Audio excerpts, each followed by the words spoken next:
तीन सरदार पिकनिक पर गए।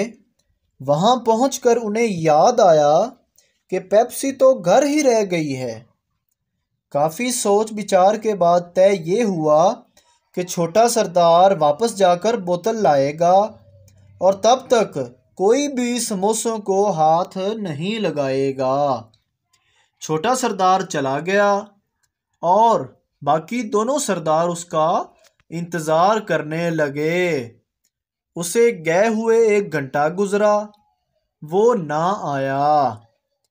एक दिन गुजर गया, हत्ता के 1 साल गुजर गया, लेकिन छोटा सरदार वापिस ना आया।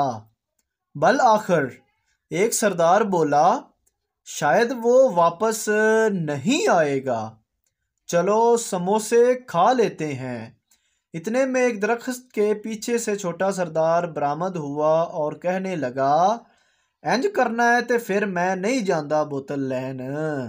अगर वीडियो अच्छी लगी तो चैनल को सब्सक्राइब ज़रूर कर दें ताकि आपको हमारी ऐसी वीडियोस फौरी मिलती रहें।